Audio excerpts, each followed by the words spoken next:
Muy buenos días, vamos a comenzar con la segunda sesión de la mañana. Les pido por favor que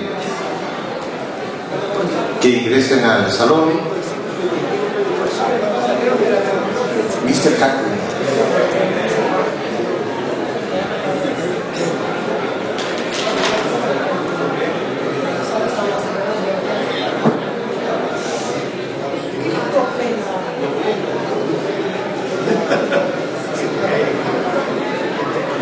No funcionó, pero no importa mucho. This is the least important thing.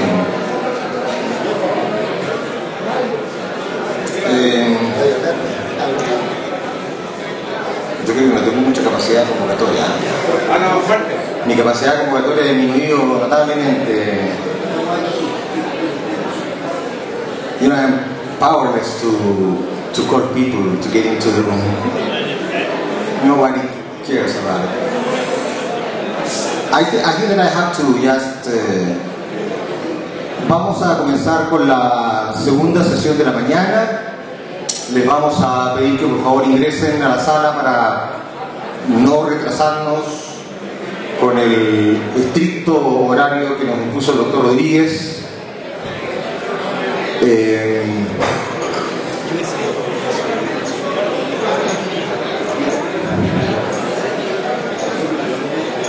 Así que les vamos a pedir que por favor ingresen al Salón San Cristóbal. Vamos a tener 4 magníficas conferencias en este módulo que me ha tocado la suerte de codirigir junto con mi amigo Leo de Serpo. Bien, vamos a comenzar.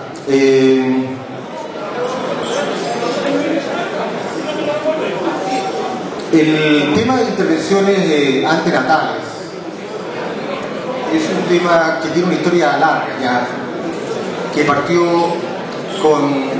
naturalmente con intervenciones que originalmente iban a venir.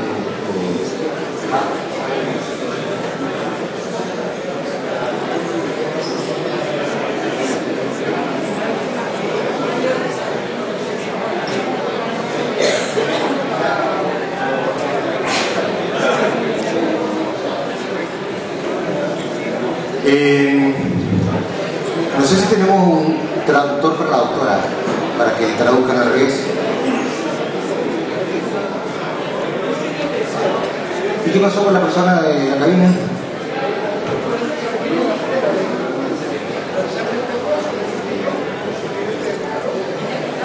Bueno, le estaba contando entonces que la historia de las intervenciones prenatales en niños con malformaciones es una historia que tiene un tiempo largo, unos 40 años. Quizá uno tuviera que comentar cuáles son las personas que se han constituido en íconos de esto. Uno tendría que mencionar probablemente a 2 o a 3 en términos de cirugía abierta, que lamentablemente fue un paso en falso que dio la obstetricia durante 10 o 15 años. El Dr. Harrison de California, de San Francisco. Sin embargo, ellos posteriormente adoptaron una modalidad que comenzó con las primeras intervenciones que hizo el Dr. Quintero por laparoscopía en Wayne State University, por ahí por principios de los años 90. De manera que el salto cualitativo que tuvo la intervención prenatal malformaciones congénitas tuvo que ver precisamente con este hecho de tratar de exponer lo menos posible al feto a un ambiente agresivo y hostil, como era el de abrir el útero, operarlo y volver a meterlo adentro, y versus aquel que es mucho más amigable desde el punto de vista quirúrgico y desde el punto de vista de las diferentes cosas que ocurren dentro del útero cuando se introduce solamente un tubo que mide 3 o 4 milímetros de diámetro, como es la cirugía que se hace ahora en la mayor parte de los centros del mundo. Quisiera comentar en relación a eso, aprovechando que todavía no llegaba nadie, pero después de pasar la bocucha, de que en Chile nosotros hay algo impresionante. Cuando yo conversaba con Cathy acerca de cuántos centros estaban empeñados en realizar cirugía fetal de una manera metódica, de una manera regular, y pasaban a contribuirse de alguna manera en centros de referencia en Estados Unidos y en México, son esencialmente 3. Yo dije, bueno, aquí nosotros tenemos 5. Entonces, yo no sé si es que nosotros los chilenos tenemos este síndrome, ¿cierto?, de que siempre creemos que las cosas las podemos resolver individualmente y tendemos a cometer el error de no colaborar entre nosotros, que es una circunstancia que a lo mejor lleva unos 10 años a aprender, se lo digo por experiencia propia.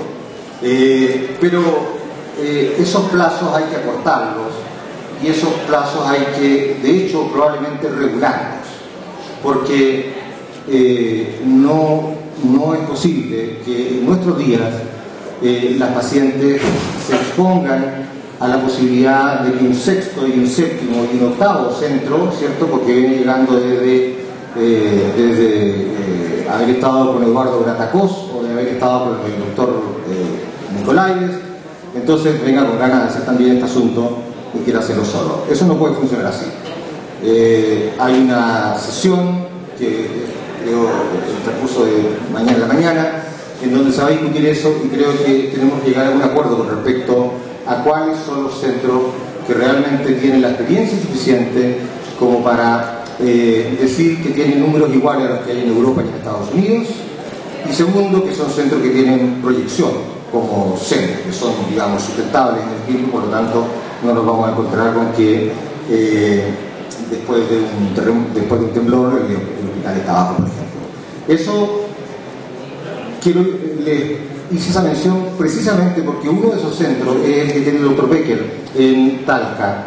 Él tiene un seguimiento, en un año, una cosa increíble, porque fundamentalmente él recoge todas las pacientes del servicio público, y en un año tiene 17 pacientes en las que ha hecho cirugía láser en transfusión feto-fetal, con una sobrevida de al menos un niño de un 90% y una sobrevida de ambos de aproximadamente un 50%. El doctor Masari Yamamoto, que es de nuestro centro, el Hospital Padre Hurtado, tiene cifras que son similares, en un número mucho mayor, pero ustedes tienen que acordarse que el doctor Becker hizo bastante también en la Universidad Católica, y esas no están contadas en este recuento. Así que me parece a mí que desde el punto de vista de si nosotros tenemos la capacidad para hacer cirugía fetal intrauterina, bueno, la que más nos interesa, ¿cierto?, es aquella que mata a todos los fetos y que no se hace, que es la transfusión feto-fetal. Y esa capacidad existe, y no solamente existe la capacidad, sino que además existen los medios por los cuales las pacientes eventualmente pueden tener acceso a ella. Porque hay un lugar que es el Hospital de Talca, donde está el Dr. Becker, y hay un lugar privado que por lo demás da muchas facilidades desde el punto de vista económico a las pacientes que provienen del servicio público. De manera que nosotros, independientemente de que exageremos un poco la nota con respecto a cuántos centros son los que están capacitados para hacer esto, a mí me parece que esto debería terminar probablemente en unos 3 centros, y me parece que mirando lo que está ocurriendo actualmente en Santiago y en Talca, probablemente es el acuerdo al que van a llegar mañana.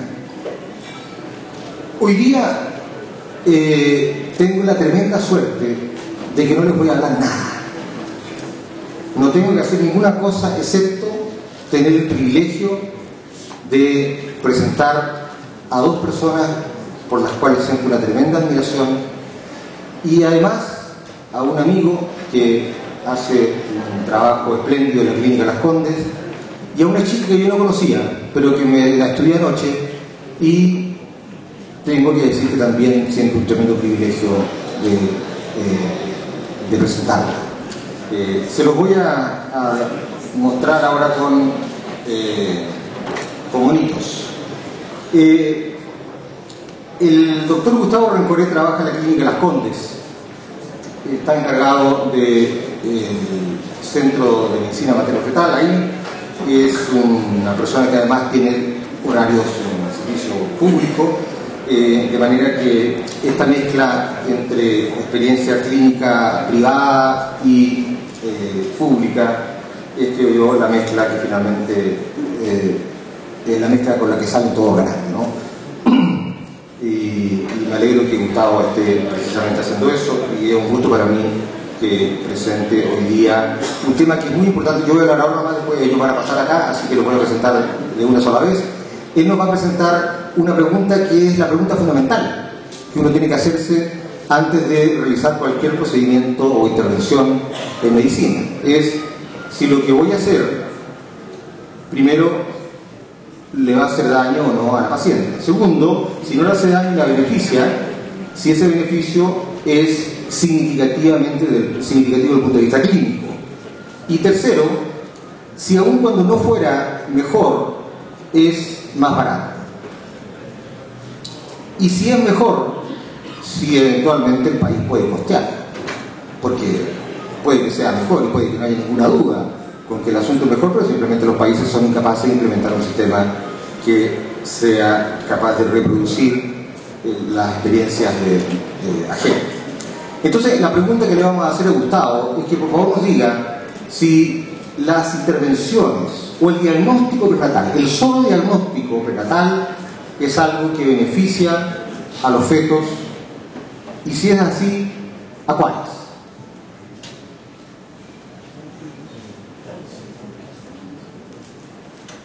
Entonces la pregunta es si el diagnóstico prenatal mejora la sobrevida perinatal.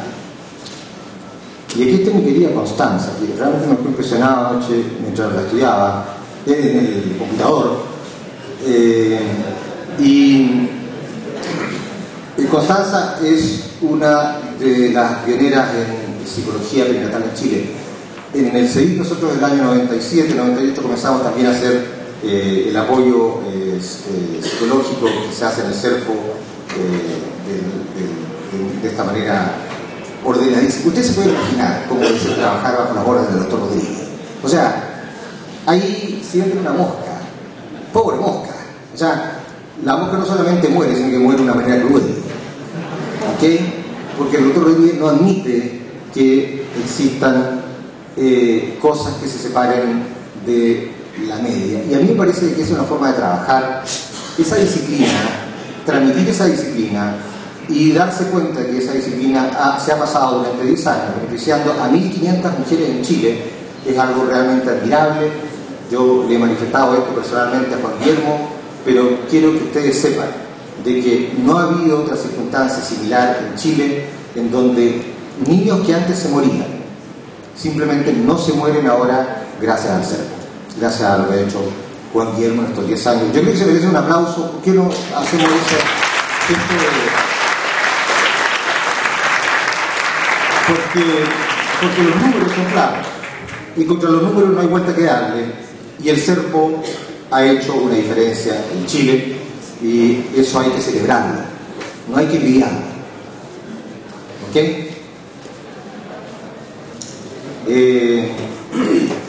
Lucho Medina, de hecho, que era de CEDIC, que está trabajando con él, no está aquí no porque le hubiera dado una rabieta, está en el extranjero. Constanza entonces hace el apoyo psicoperinatal en las pacientes que naturalmente cuando se enfrentan a la noticia de que su sueño de llevar al niño a la escuela, ¿cierto?, de la mano, desaparece de alguna manera, o se enfrenta a desafíos que son diferentes a lo que ella esperaba o soñaba. Así que Constanza nos va a hablar acerca de la intervención psicológica, no solamente intervenciones quirúrgicas, sino que intervenciones que también se pueden hacer en la familia y en el grupo familiar completo, no solamente en la paciente.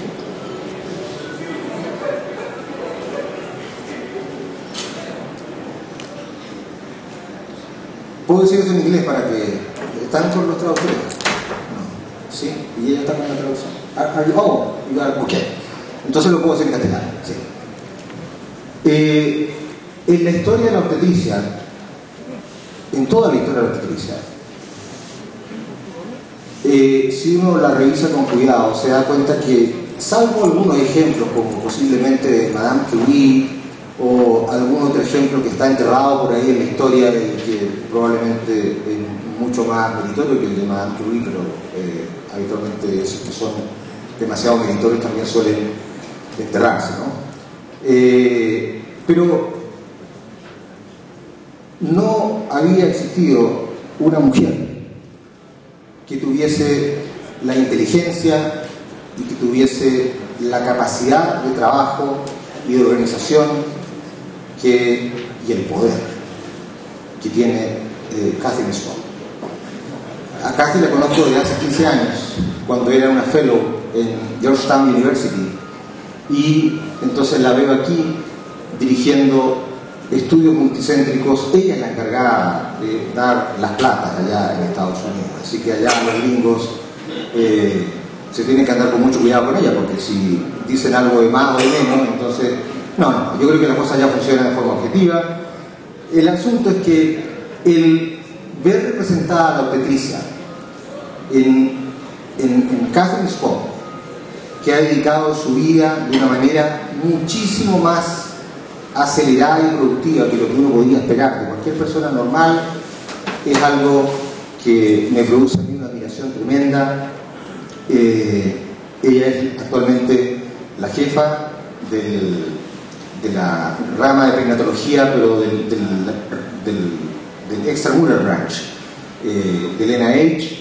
Entonces le corresponde precisamente coordinar todos los estudios clínicos que se hacen, que yo les comento que son recuerden que hablamos de los estudios del Network de Medicina Materno-Fetal, me refiero precisamente a los estudios que Catherine está dirigiendo del año 2002 en adelante. Si ustedes se fijan, desde el año 2002 en adelante, los estudios del Network, algunos empezaron a ser positivos, que era lo que no pasaba antes. Antes todos los estudios del Network eran negativos, yo no sé qué pasaba, o enrolábamos pocas pacientes, o no teníamos controles de calidad. Tenemos que recordar un poquito, casi con vergüenza, el radio study, ¿cierto? En donde no fuimos capaces de diagnosticar ninguna malformación cardíaca, por lo tanto, ¿por qué le podríamos pedir a la ecografía que hiciera una diferencia? No. Si no hace diagnóstico de malformación cardíaca, la ecografía no va a hacer una diferencia. Bueno, llegó Cathy Swan, eso se acabó, y ahora hay estudios positivos, y de hecho, uno de los estudios positivos es una cosa acerca de la cual hemos hablado repetidamente y tiene que ver con el uso de progesterona para la prevención del parto. Las malformaciones ha ido creciendo, sutilmente, pero creciendo. Las malformaciones básicamente digestivas y del sistema nervioso central tienen una alta posibilidad de pesquisa, pero nos tomamos permanentemente con la capacidad bien limitada de hacer el diagnóstico de efectos cardíacos, que en el año 97 era prácticamente el 20%, pero que ahora en general en globo no alcanza más allá del 40-50%. Probablemente en lugares específicos como el CEP o unidades de medicina materno-fetal, esa probabilidad de diagnóstico es mucho más alta, pero en general esa capacidad de diagnóstico de la ecografía aún es bastante limitada. Ahora, para contestar la pregunta de si la... Voy a partir por la pregunta de si disminuye la mortalidad. La verdad es que cuando nosotros vemos las curvas de natalidad en Chile, podemos ver que la tasa de nacimientos por cada 10.000 habitantes en Chile hace 20 o 30 años atrás era de 40, y actualmente esa tasa va disminuyendo. Así que es evidente que la cantidad de nacidos va bajando. En ese sentido, entonces uno debería pensar que si hay menos nacidos vivos, la mortalidad perinatal, que es la mortalidad fetal sobre 22 semanas, y la neonatal precoz va disminuyendo. Y la verdad es que estos son los datos del DEIS, esto está en el programa y la proyección de mortalidad perinatal establecida por el Ministerio, y vemos que la mortalidad perinatal va creciendo. La verdad es que la meta que se impuso para el 2010 de disminuir esta mortalidad perinatal no ha sido lograda, y cuando se establece una proyección hasta el año 2020, la verdad es que esta tasa de mortalidad perinatal va aumentando. Ahora, la pregunta es ¿por qué va aumentando esto y si esto se debe a las malformaciones? Veamos cuál es la frecuencia de malformaciones, y estos son datos del doctor Nazar, que es un pediatra del JIR. Y aquí tenemos más o menos la probabilidad de la frecuencia de malformaciones que hay en Chile, y la verdad es que desde el 82 hasta el 99, que son estos datos que encontré, el porcentaje de malformados mayores de Chile es Generalmente las maternidades chilenas, que está ahí subrayado en rojo, es entre el 2,9 al 3,8%. Y eso en el hospital de San Borja Ararán, donde trabajo, la frecuencia de malformaciones mayores es del 2,1%, así que ese es un valor estable más en el tiempo. Y la mortalidad, o sea, la cantidad de muertes fetales que se deben a malformaciones va entre el 8 y el 15%. Y en ese sentido, cuando uno busca la mortalidad perinatal y cuáles son sus causas, la verdad es que para un total del 2009 de 2.164 muertes fetales, la verdad es que solamente el 7% de las muertes fetales se debieron a malformaciones. Por lo tanto, cuando uno quisiera establecer un programa para disminuir la mortalidad, la verdad es que muy probablemente uno debería estar enfocado en la prevención de la prematurez, en la prevención del daño fetal tóxico del trabajo parto y en las patologías asociadas como restricción de crecimiento y hipertensión. Porque estas son básicamente las principales causas de mortalidad. Las malformaciones tienen una proporción muy pequeña de muertes en la frecuencia de mortalidad perinatal. Y este es el ejercicio de 2.164 muertes, la verdad que solamente 153 muertes en Chile en el año 2009 se debieron específicamente a malformaciones fetales. Y estos son unos gráficos de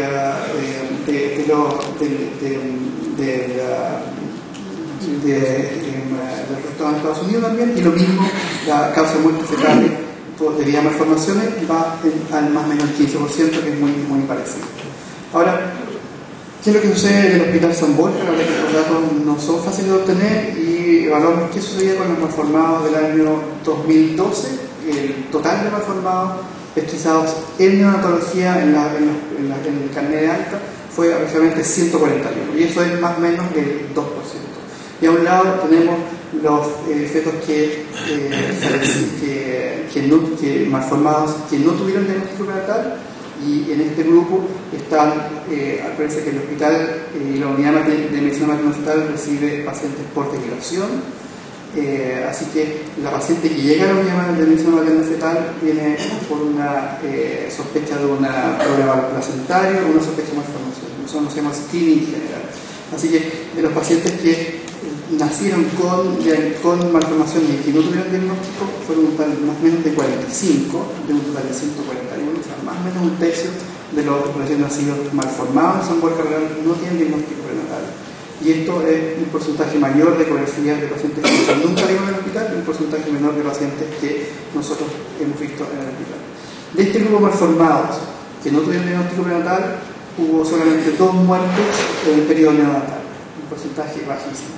Vamos al otro lado del gráfico, donde vemos el porcentaje de malformados con diagnóstico prenatal. Y son 96, o sea, que la totalidad de esos pacientes fueron vistos en el hospital porque fueron derivados y se confirmó que el feto tenía algún defecto.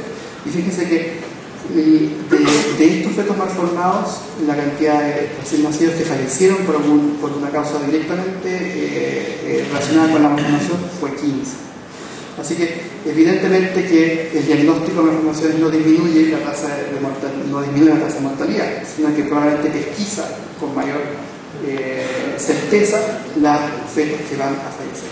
Y si uno evalúa entonces cuáles fueron los fetos que murieron y no tenían diagnóstico, hay una trisomía 13 y inoculación del ventículo izquierdo, y dentro de los fetos malformados diagnosticados, la verdad es que evidentemente hay fetos que no tienen ninguna posibilidad de sobrevivir, que son agencias renales bilaterales, trisomías 18, un síndrome de Down, polimalformados, etc. Así que en definitiva, lo que uno puede concluir, al menos de esta evaluación que nosotros tenemos en el hospital, es que la ecografía evidentemente no sirve para disminuir la tasa de mortalidad por malformado, sino que sirve para pesquisar con mayor probabilidad aquellos fetos que van a fallecer por alguna malformación.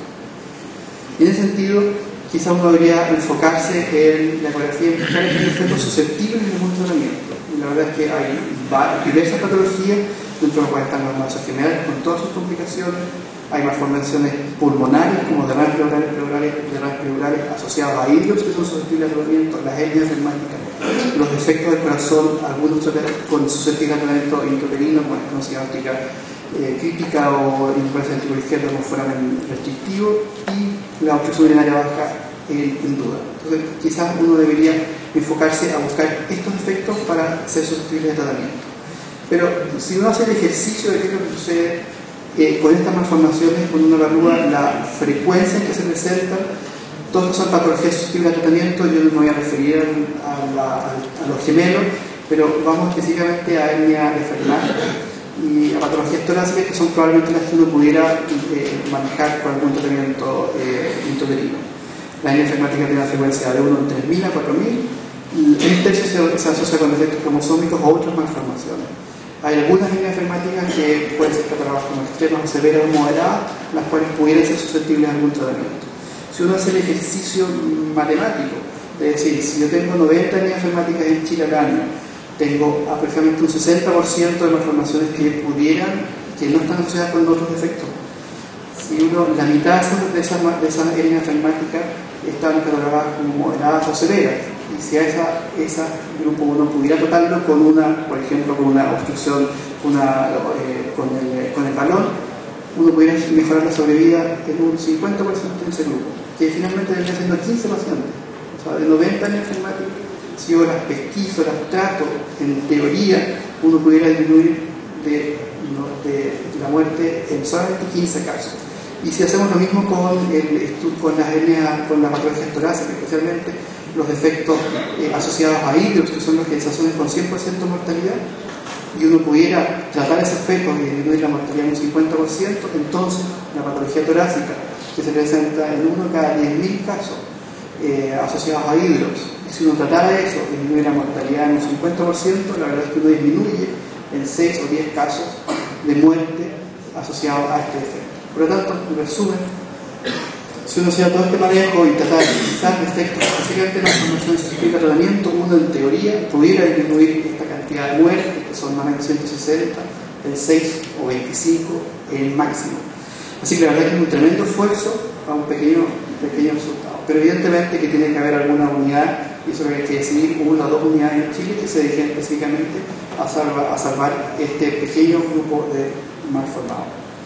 Y la morbilidad es un tema muy complicado, la verdad es que datos en Chile yo no tengo, y nombrando específicamente que hay defectos cardíacos que se asocian con un muy mal resultado cuando se diagnostican, especialmente son los defectos cardíacos ductos dependientes, y eso, bueno, hay innumerables trabajos que demuestran que la pesquisa de malformaciones ductos dependientes y el buen manejo neonatológico disminuye entonces la morbilidad preparatoria, la incidencia de acidosis, los compromisos hemodinámicos, mejora la producción de órganos y mejora la sobrevida. Acá hay uno de los múltiples trabajos donde se mostró que en pacientes con diagnóstico de transfusión de grandes vasos, diagnosticados previamente versus los que no se diagnosticaron previamente, los resultados en cuanto a la calidad en que el paciente llega al perquirúrgico es notablemente mejor. Y lo mismo para el corazón izquierdo hipográfico. Yo no voy a ahondar en esto, pero también hay algunos estudios preliminares que la oclusión traqueal en hernias fermáticas pudiera disminuir la morbilidad en cuanto al uso de parche, el uso de oxígeno, ventilación, etc. Así que ese es otro grupo de pacientes en los cuales el tratamiento pudiera disminuir no solamente el sobrevida, sino que disminuir la morbilidad. Pero también quisiera tocar este tema, que es el tema de la morbilidad asociada al diagnóstico de malformaciones, y eso tiene relación con la vía del parto. Está súper claro cuáles son las malformaciones que deberían ser manejadas con una vía alta del parto, algunas displasias esqueléticas, la hidronefrosis evidentemente no de indicación, algunos tipos de gemelares, los hidrópicos, algunos efectos cardíacos, encefaloceles, etc. Y eso tienen absolutamente, está claro cuáles son los efectos que tienen una mejor opción en vía quirúrgica, vía cesárea. Evidentemente, cuando uno evalúa a los pacientes de San Borja Real, y esto somos culpables todos básicamente, uno se da cuenta que siendo la tasa cesárea en general para hospitales del 28%, que está acorde a todos los hospitales en Chile públicos al menos, la incidencia de cesáreas que nosotros tenemos en la asociación con malformaciones es tremendamente alta. En ese sentido, quizás el hecho de hacer diagnóstico de algunas malformaciones está transformando esto en una morbilidad materna que no debería suceder, y así es como tenemos 100% de cesáreas en gastrosquisis, 100% de cesáreas en megaquinocele, todas las malformaciones pulmonares han sido operadas por cesárea, y algunos efectos cardíacos también. Entonces también hay que, ojo, porque el hecho de que un feto tenga una malformación no implica por sí que tiene que ser cesárea. Y está claro que nosotros podemos producir mayor morbilidad por el hecho de hacer un diagnóstico de malformación y terminar operando cesárea en todos los malformados. Y eso es algo que hay que también tener presente en el manejo de nuestros malformados. Bueno, muchas gracias.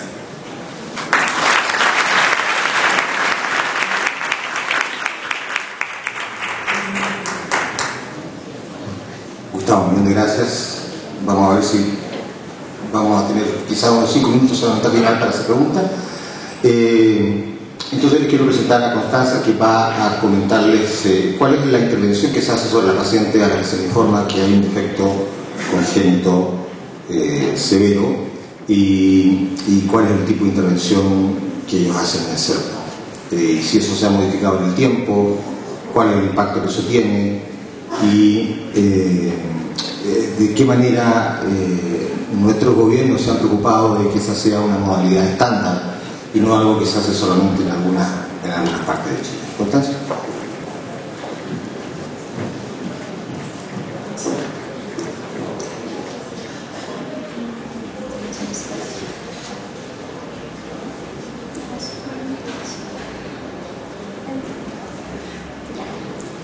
Bueno, yo voy a hablar desde el trabajo, desde la experiencia que hacemos en el CERPO en intervenciones psicológicas.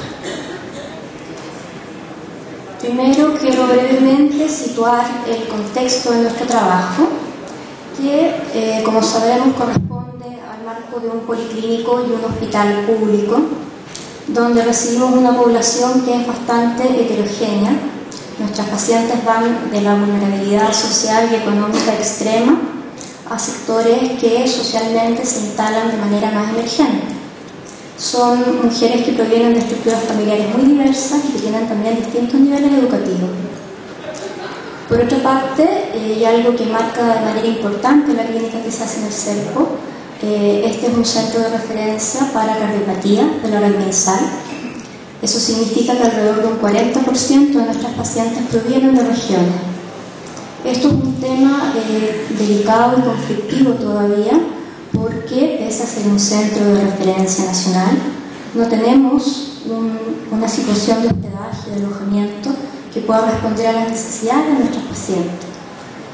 Por otra parte, en todos estos casos nos encontramos con la dificultad del desarrollo afectivo o emocional de mujeres que son desvinculadas de su familia y de sus ambientes, con todo lo delicado que esto significa en la experiencia de una embarazada y más aún en el caso de una embarazada de alto riesgo obstétrico.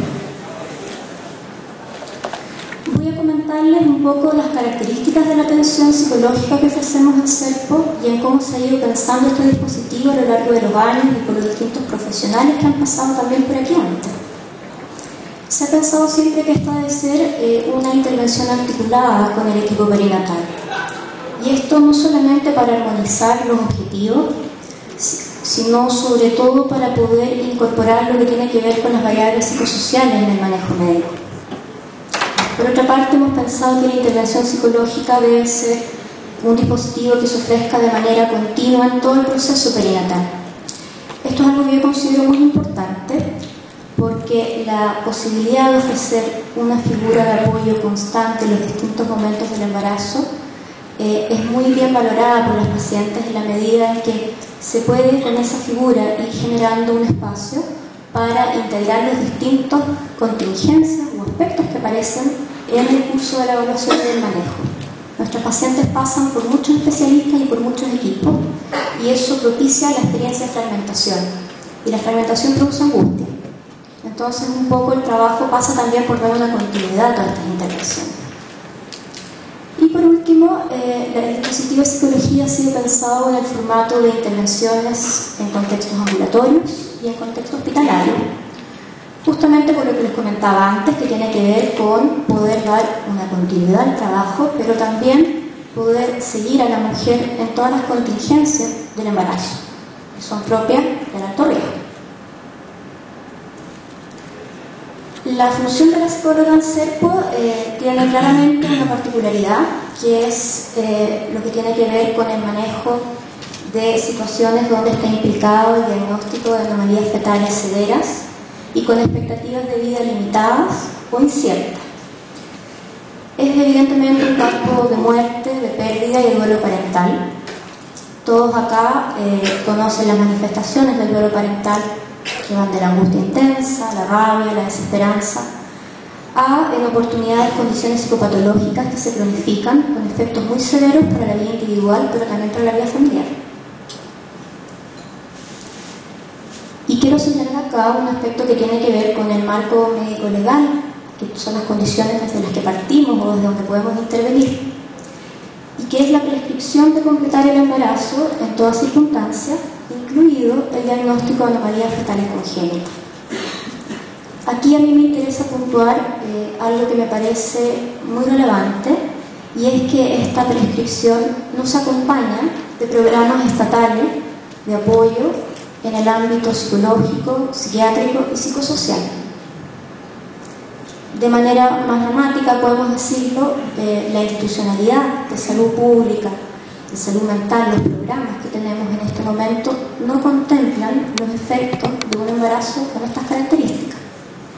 Es una circunstancia que queda invisibilizada, podríamos decir. Bueno, ¿a qué responde esta invisibilización? Evidentemente yo no tengo la respuesta, pero creo que sí sabemos y podemos llegar al acuerdo que es un campo de polémica y es una realidad muy conflictiva, justamente porque trae los aspectos más espinosos de la experiencia humana, como son la muerte y la muerte perinatal, y las malformaciones muchas veces asociadas a experiencias de horror y de angustia intensa. De alguna forma se trata acá de un campo donde se pone en tapete la caída de las ilusiones sociales en torno a la gestación y los ideales muy arraigados socialmente de la maternidad como un proceso saludable, pleno y feliz.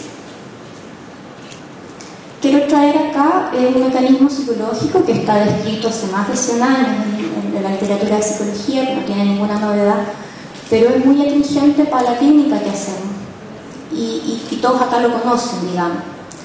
Se trata de la denegación, y es circunstancia en que le ofrecemos a una mujer una información o un concepto o un grupo de ideas que resultan tan intolerables que esta mujer se divide y estas ideas quedan como guardadas en algún lugar remoto del psiquismo, al mismo tiempo que todo lo que tiene que ver con la realidad que se articula estas ideas también queda como en algún lugar lejano. Y la mujer continúa en la existencia como si nada con esta otra parte dividida. Por ejemplo, en el caso de cetagenopatía, damos un diagnóstico complicado y entonces la mujer de alguna manera guarda en un lugar extraño esa información, pero también todo lo de la realidad que tiene que ver con esa información. Por ejemplo, un rasgo particular de su hijo o una característica física. Sencillamente no lo ve. Bueno, y hablo de la negación porque lo que quiero plantear es que pareciera que las instituciones públicas replican este mismo mecanismo que nosotros acusamos diariamente a nuestros pacientes, en el sentido en que los efectos del embarazo anómalo son denegados. Podemos verlo, pero rápidamente nos desentendemos, probablemente porque son caros al psiquismo, pero son muy caros a los ideales y los discursos sociales en torno a la maternidad. Establecido un poco eso, yo quiero comentarles brevemente alguna generalidad sobre el trabajo que se hace en psicología en el CERPO, sin entrar en cosas muy técnicas, pero más bien como los puntos de partida, los lugares donde parte la intervención. Primero, y tiene que ver con la manera en que trabajo, partir de considerar y reconocer la negación como un fenómeno social que es transversal y que no es exclusivo de la mujer que lo trae a la vida.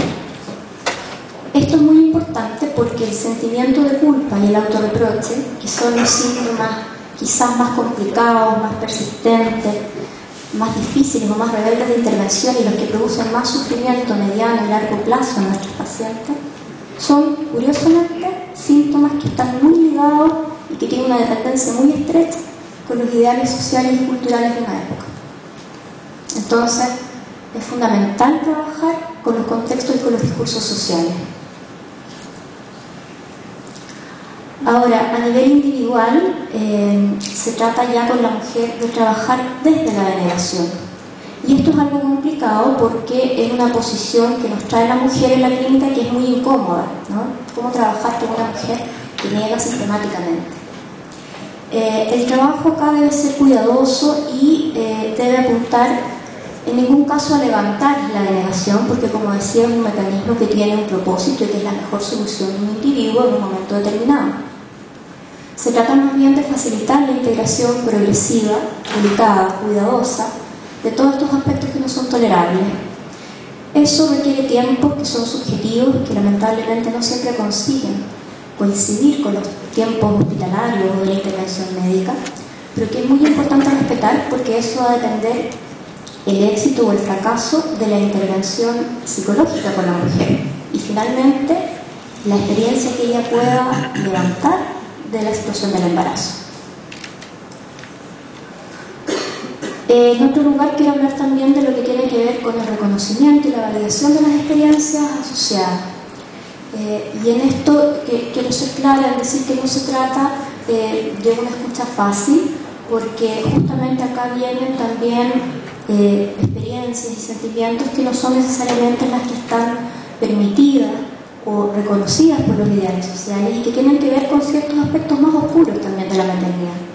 Sentimientos como la rabia, la violencia o el rechazo no tienen espacio de socialización muchas veces en las propias familias o con la pareja.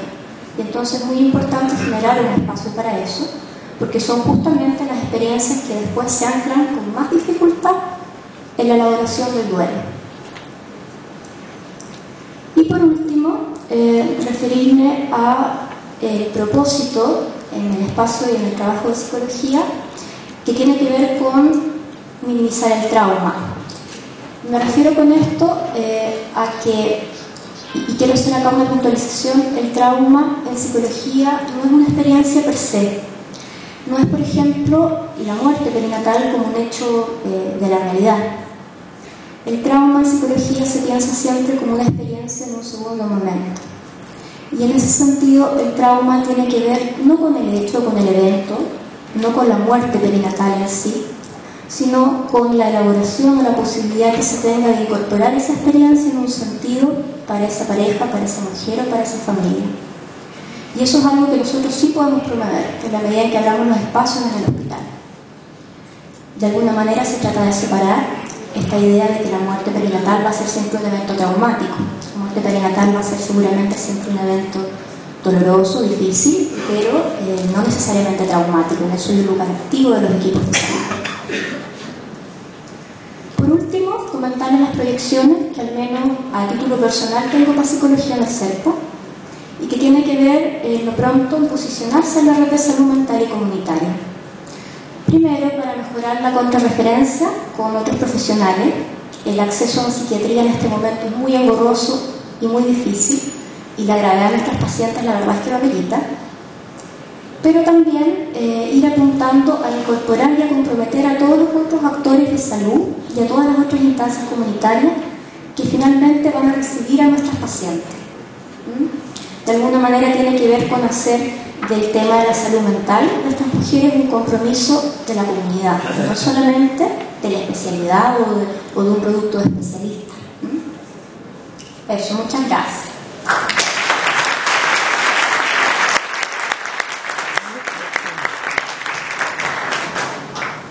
Nunca me había tocado que tenga alguien tan obediente. Uno se para ahí adelante y habitualmente la cosa continúa por 20 minutos más. Bueno, tengo el privilegio de presentarles acá esto. Ella va a hacer un overview, una cosa general acerca de cuáles son las características que tiene la cirugía fetal que se practica en estos momentos en Estados Unidos, y lo que es más interesante es que nos va a proporcionar evidencia que indica que ciertas cirugías están claramente apoyadas por la evidencia existente y eventualmente otras no. Kathy, thank you very much for coming to Chile and enjoy your stay here.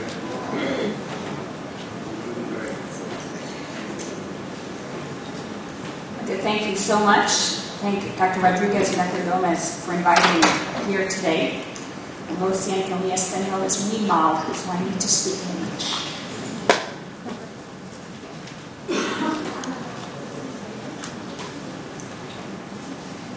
So what I'd like to do is to talk a little bit about what in the United States is done for maternal fetal therapy, as we call it. In the United States, fetal surgery began for lethal conditions, where the risks involve, however, both the mom and the baby, and have long-term implications for that pregnancy. We have seen over the last several years a paradigm shift, moving from doing surgeries for things that are lethal to trying to improve the outcome for babies, and to doing fetal interventions in non-lethal conditions. The history of maternal fetal therapy begins in the 1960s with transfusions for Rh disease. A lot of basic science is performed, a lot of animal models. And in the 2000s, we have this paradigm shift to incorporate non-lethal conditions. When we think about what conditions we're interested in treating, we want to make certain we have an accurate prenatal diagnosis, and that there is nothing else going on with that baby. It is ideal to have a natural history that is defined so that we would know if that intervention is helpful. And a correctable lesion, as well as an intervention that is technically feasible. Over the last several years, we have a new group in the United States, as well as in North America, called NAFNet, for North American Fetal Therapy Network. This is a consortium of medical centers in the US and Canada that all perform maternal fetal surgeries. And it is funded in part by the National Institute of Child Health and Human Development, where I work. Currently, there are 20 sites in the US that belong to this network. There are a couple of sites that do maternal fetal surgery and have that expertise that do not belong to this network. This network has ongoing protocols and studies, and yearly they capture. Over the next several slides, I want to show you how many of these procedures were performed in NAFNet centers in 2011. By far, the most were twin-twin laser procedures. In fact, it was so many I had to cut it off on the graph. 306 of these procedures were performed in 2011. Intrauterine fetal transfusions were the next most common. 137 of these were performed in the NAFNet centers in 2011. And the third most common was fetal myelomeningocele repair, an open repair. 60 were performed in 2011.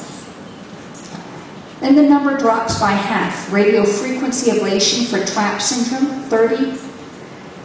Radiofrequency ablation for twins that are discordant for anomalies, 29. Shunts for pleural effusions, radiofrequency ablations for twin-twin, and ludo shunts at around 20 each. And we get down to even further, fewer numbers. Shunting for CCAMs, 11. Balloon dilation for heart anomalies, 10. And the number goes down. So what is the evidence base for these interventions? And I'd like to just briefly go through this because I appreciate that we are short on time.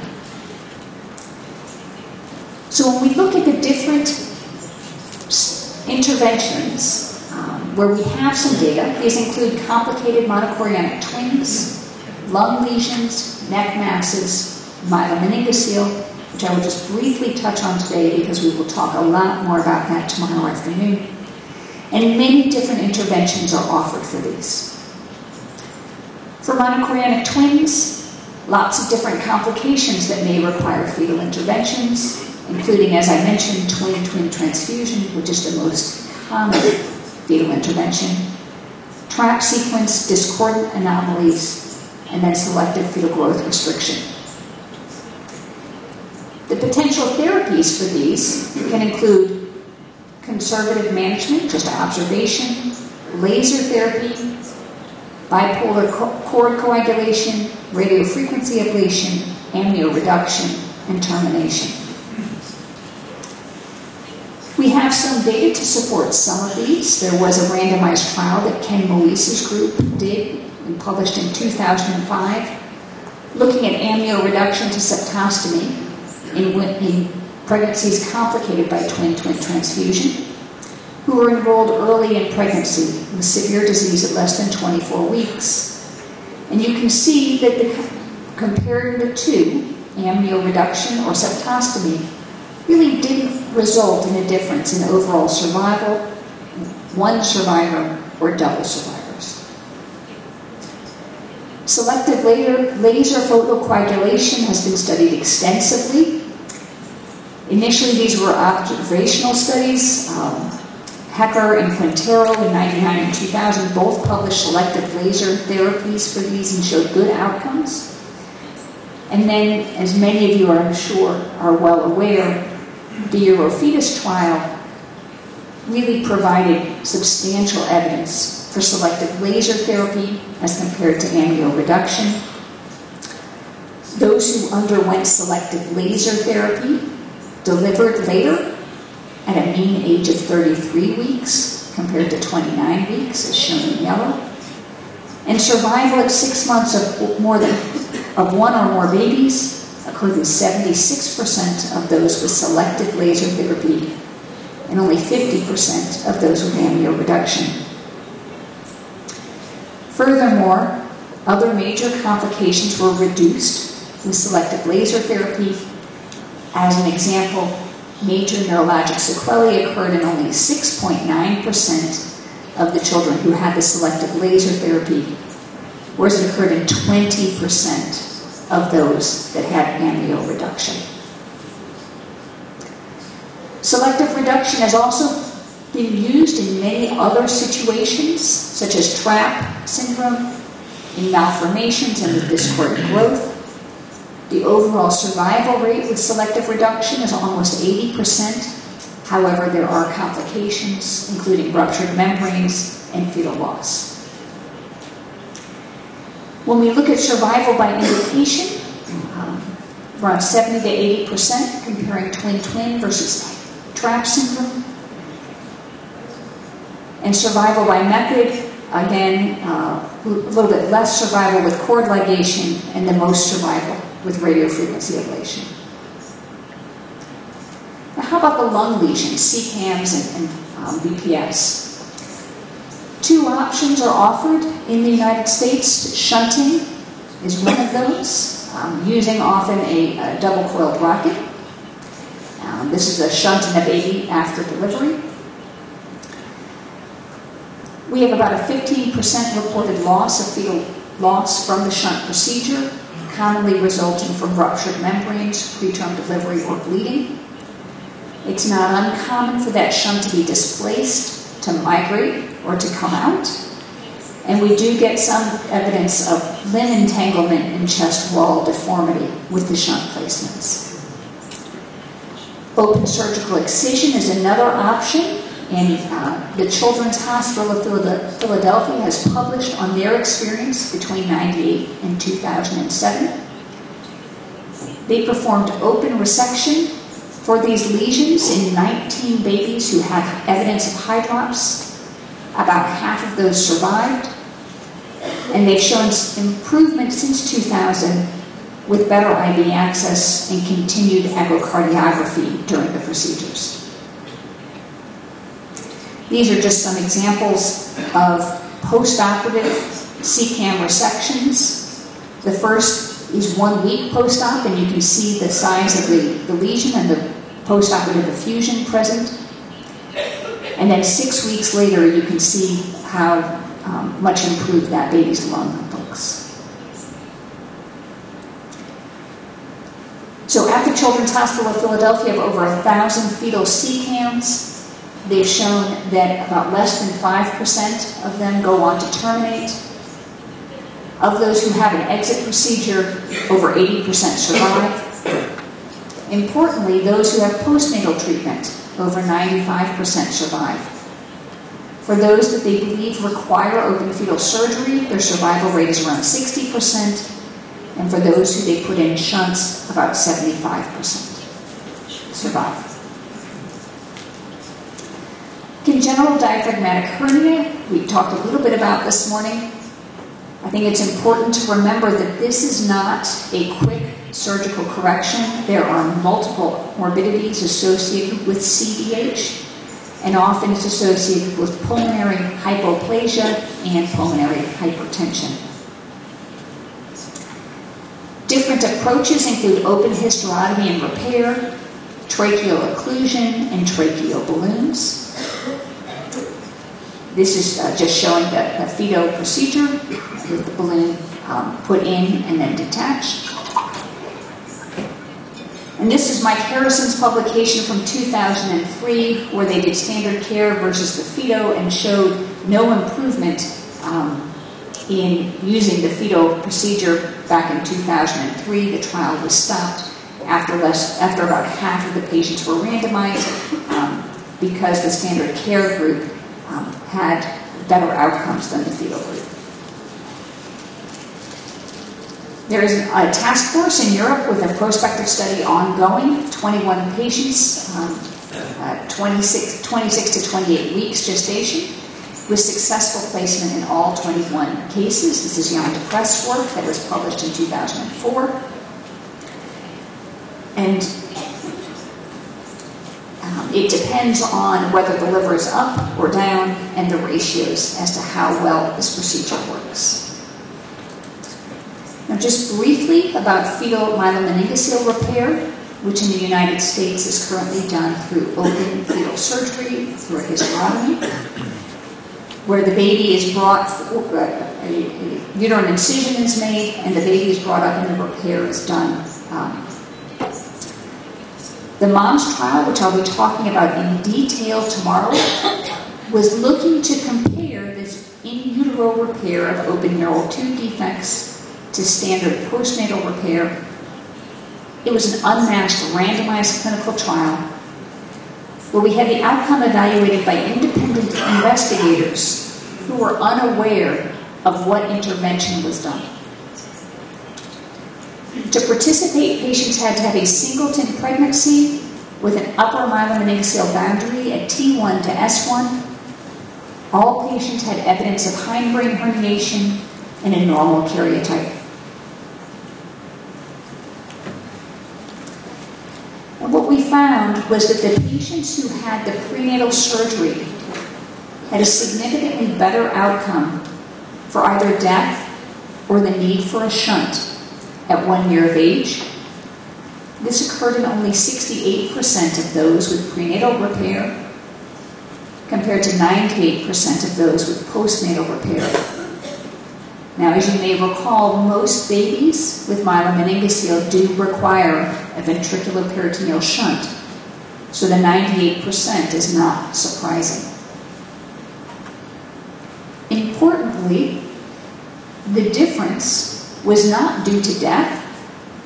There were the same number of deaths in both groups. 2 occurred in the prenatal group and 2 occurred in the postnatal group.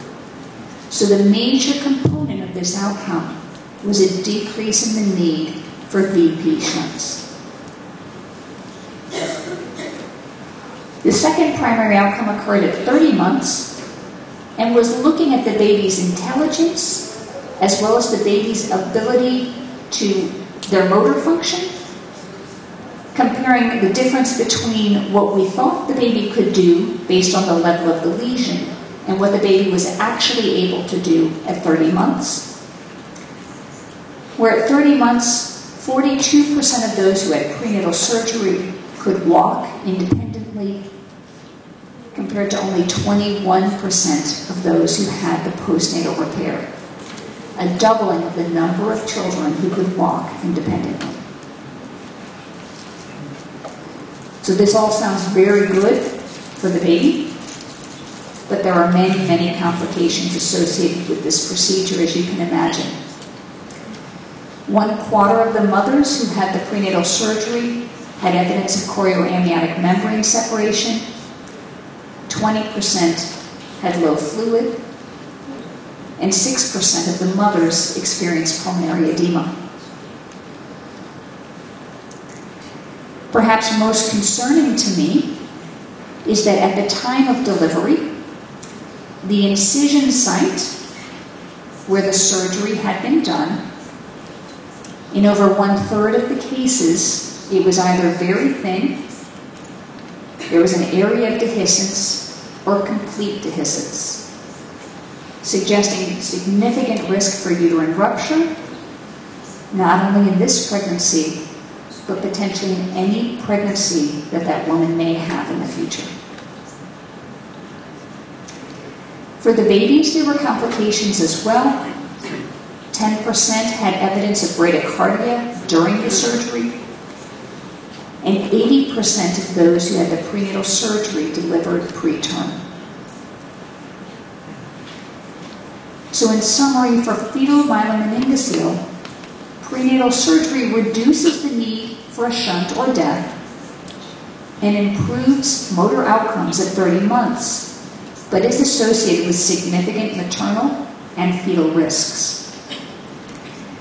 And I think it's important to remember that these repairs were undertaken at only 3 sites in the United States that had multidisciplinary teams and significant expertise, as well as facilities to handle all of the complications.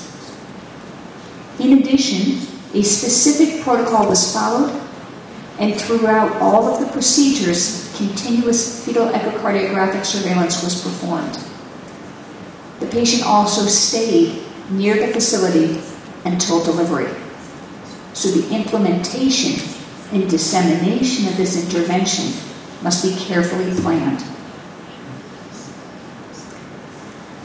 Finally, exit procedure is relatively commonly performed in the United States.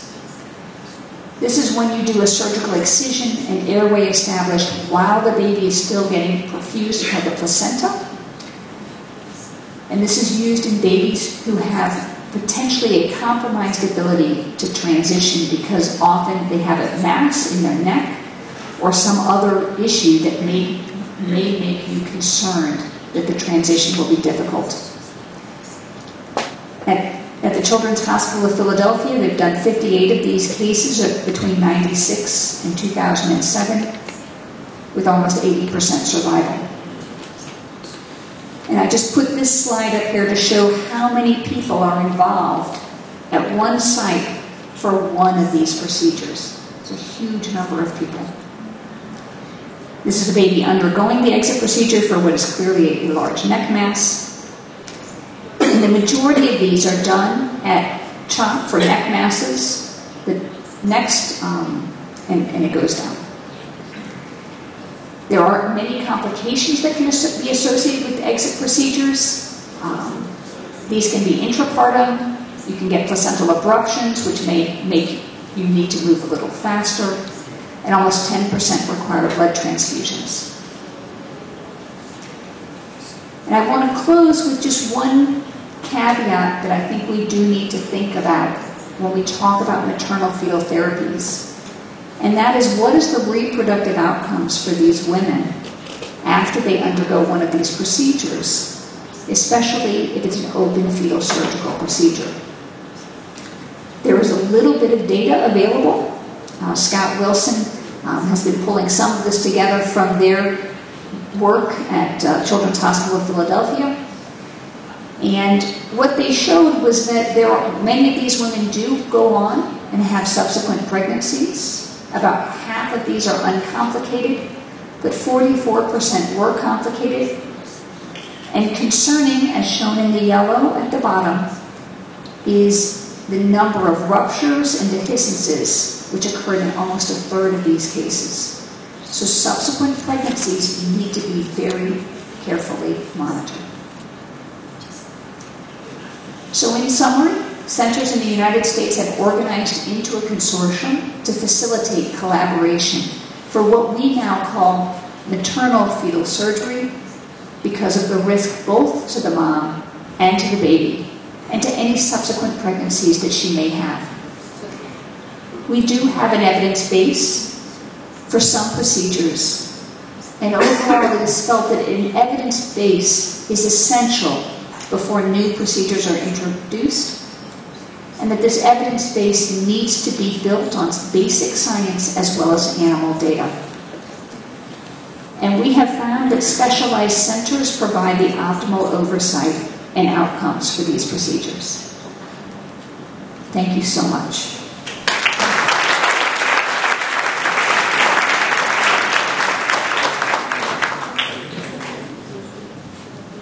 Thank you very much, Kathy. Kathy, one question. Of that third of fetuses that had a separation of the uterine borders, were there any that was actually outside the uterus? So it's an excellent question, and this is referring to the MOMS trial.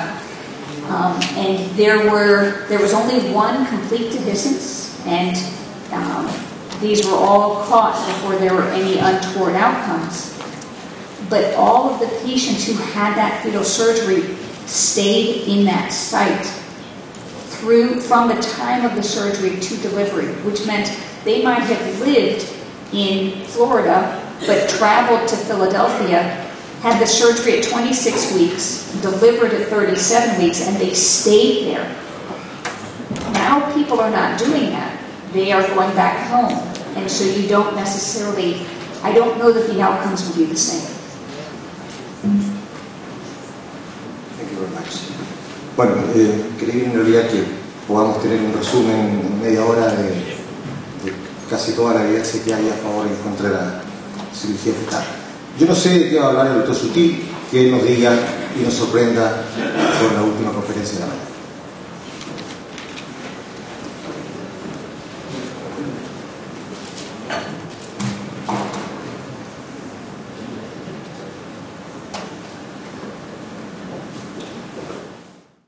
For example, a big bladder in a fetus does not correlate with the cause. And with, for example, a big bladder in a fetus, the bigger it is, in a way, the less of a problem, the more likely it is to be an obstruction, and the less likely it is to be a genetic problem, megacystis, microcolon, etc. Now, we all see cases like this, big bladders, little lipo, high chance of pulmonary hyperplasia. And we tend to think of this as being a one-off event. But of course, many of the renal diseases that we have are either single gene defects or small chromosome problems. This was a fetus that died because these are the adrenal glands. This is one little kidney with a small adrenal saw ureter there. And so there was effectively bilateral renal agenesis, no functioning kidneys, and this is the next pregnancy. So again, a recurrence of urethral obstruction. This is the baby after shunting, who is at term and is well. But eventually, finally, the geneticist discovered the genetic cause, and in fact, the baby has multiple other problems. And I feel sad that we didn't appreciate that before I put this shunt in. Yes, this paper was mentioned earlier, shunting for hydrothorax. Again, many genetic syndromes will cause non-immune hydrops. So here we have a pleural effusion, and then there's a more severe one, getting worse with the heart compressed. And there you'll find, if you look carefully, you can see the shunt inside the chest. But many of them will have other problems, and the long-term prognosis may be determined more by the cause than by the potentially treatable chylothorax, for example. But remember that many of these babies do extremely well if it is a chylothorax, and that may resolve completely. And so it's worth trying to make the diagnosis, and you will all have patients whose babies, like the one in Guillermo's introductory video, have had an excellent prognosis, if you can choose the right patients to shunt. Now, karyotyping is really rather crude. First of all, it takes quite a long time, about 2 weeks in the UK, and second, it only detects really quite large problems in the chromosomes. And many, many serious microdeletion problems will not be detected, and many rearrangements that, although described cytogenetically as subtle, may have serious consequences. We were working on comparative genomic hybridization a long time ago in prenatal medicine. In fact, I think this was when Sergio Della Fuente was with us, and this was done in a crude way on a laboratory where you stain the test DNA red and the control DNA green, and in a big laboratory then co-hybridized onto a karyotype. That's all gone, but it's the same idea which is on these slides. So you see these slides here with thousands and thousands of clones of dots of DNA put onto these microarrays. Same idea, test green, control red, co-hybridized onto the slides, and then an automated laser approach to look at the red-green ratio and looking at the whole genome across all the chromosomes, looking for gain or loss of material, the microarray technology.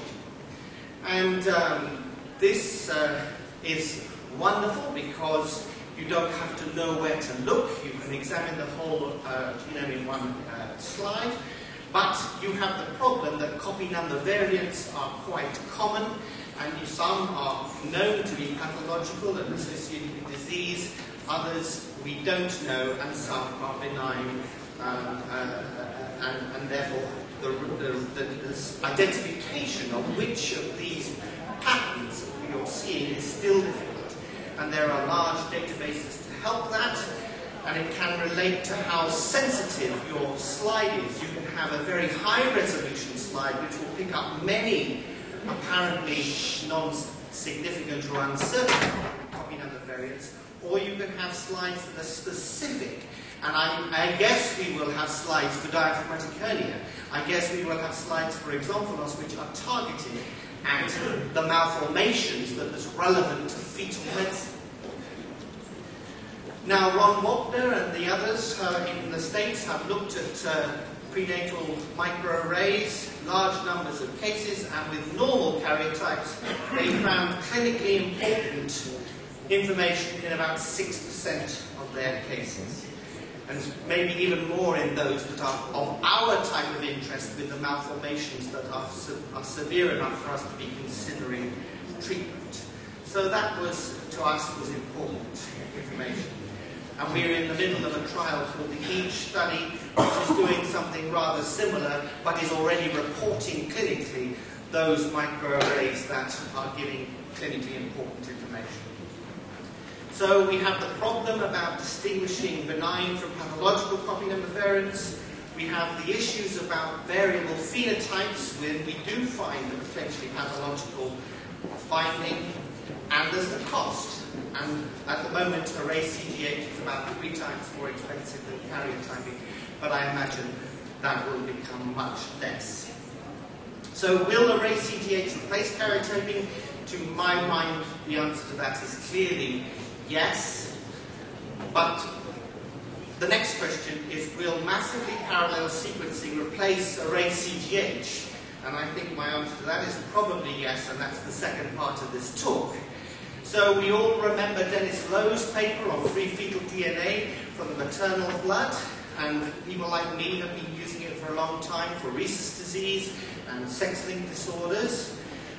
But it was, and we know this comes from the placenta, because in this study where we had no fetuses, they were anembryonic pregnancies, the fetal free DNA levels are normal. Therefore, this DNA signal is from the placenta, not from the fetus. We may come back to that if we have time. The next step was shotgun sequencing, which is a non-selective amplification, if you like, of the DNA signal in pregnant women. And what was found was that there is more chromosome 21 material in pregnancies with Down syndrome, even though the proportion of the fetal fraction, if you like, is about 10%. And they were looking at all these chromosomes, and this was an early study which found this result. And then there was Dennis Lowe's group, which did something similar and found again a separation. Then we move on to Diana Bianchi and the Melissa trial, and you'll see here that that has been reproduced in larger numbers. So in terms of chromosome 21 and chromosome 18, it's producing exceptionally good results. Trisomy 13, not so good, but this approach is almost like karyotyping in the sense that it's trying to amplify and test all the chromosomes in one experiment. That was 2012. The next approach was the other way of sequencing. So we have whole genome sequencing, shotgun, and then we have targeted. And this is the Ariosa type approach, where you're concentrating on 2 chromosomes, 21 and 18, with large numbers of targets on those 2 chromosomes. This is really analogous to quantitative PCR. When we were doing an amniocentesis and you get a rapid qFPCR result, this is like that because it's only concentrating on those chromosomes. And what you found in this study of stored samples, it came from Kyrios Nicolaides' bank, was astonishingly good results for predicting from the maternal serum. So that's the second phase, the 2 approaches to sequencing, whole genome or targeted. Now the next phase, which is where this is linked back to the array CGH, is deep sequencing maternal plasma. And what that shows is that you can do something similar to array CGH, but from the mother's blood.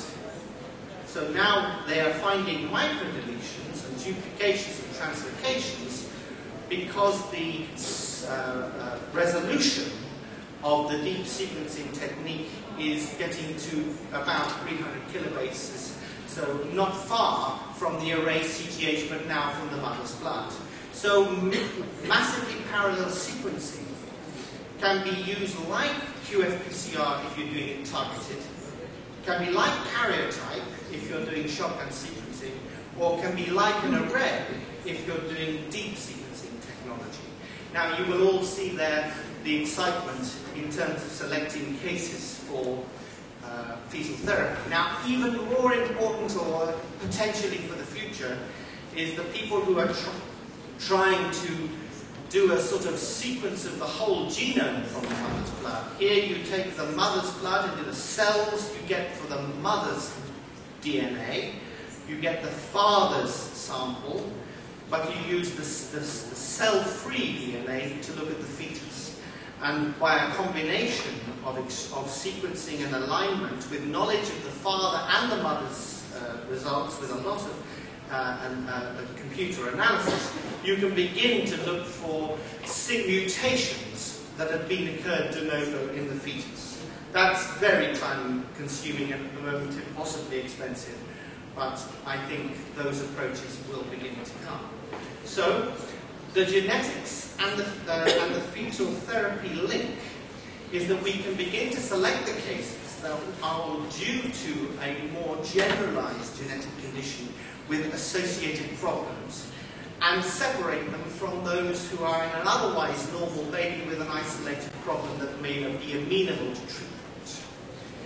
Maternal blood massively parallel sequencing will also allow very early diagnosis in pregnancy, and so will open new approaches to therapies. And I've been reading Dr. Spong's papers, for example, on ideas for trying to reduce the brain injury of babies with Down syndrome.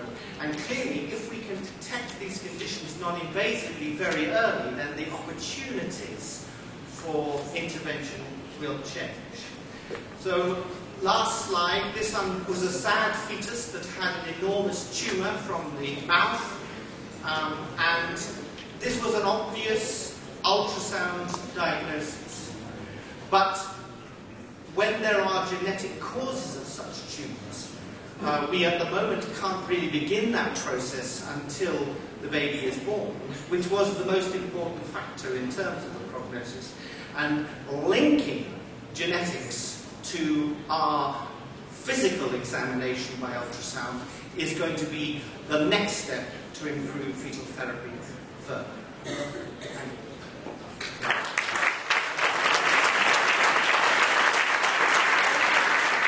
Buenas tardes, interesante, mucho más de lo que cualquier de nosotros pudo haber pensado en realidad. Sabíamos que el doctor Spino iba a hablar de fetal DNA, pero esto fue mucho más interesante y creo que le impone un nuevo desafío a las cosas que estamos haciendo nosotros acá en nuestro país. Quiero dar algunos avisos. Ahora corresponde que cada uno de ustedes, aquellos que se inscribieron, vayan a los almuerzos temáticos con sus profesores. Todavía quedan cupos con la doctora Supón, un par de cupos con Fabio y Rodrigo. Para todos, para el doctor Sutil también hay 3 cupos. En esas mesas en donde la persona habla un idioma diferente va a haber una traductora. Así que si esa fue la razón por la que nos inscribieron los grupos, que van a tener a alguien ahí que les traduzca. El doctor Becker todavía tiene un cupo disponible y el doctor Yamamoto tiene 6 o 5 cupos, así que pueden, por último vayamos, o sea, no tengo para qué hablar, ¿ok? Muy bien. Otra aviso que tengo que dar es que el doctor Rogelio González nos indicó que por favor tengan presente que quienes tengan pendiente el certificado del workshop de mortalidad materna que hicimos en Concepción, ¿se acuerdan? Bueno, claro, pero yo sé que hubo uno, y que por favor se comuniquen con él y que le escriban al correo electrónico, y yo lo voy a dejar aquí puesto, es rgonzález, porque Rogelio González Pérez, entonces rgonzálezp @uc.cl. Eso no se lo digan. uc.cl, lo último que dije, o con Pilar Araya, que es p@b12.cl, B de bacalao, ¿ok? b12.cl. Les agradecemos muchísimo que nos hayan acompañado en este rato. No vamos a poder hacer preguntas lamentablemente porque tenemos el tiempo corriendo detrás de nosotros. Y les quiero contar que desde este momento en adelante, algunas de las cosas que se presentan acá las van a poder revisar durante el fin de semana en el sitio del CEDIT, en CEDIT TV, en youtube.com CEDIT TV, ¿ok? Para los que se quieran repetir el plato, porque algunos de ellos realmente valen la pena. Muchas gracias, hasta más rato.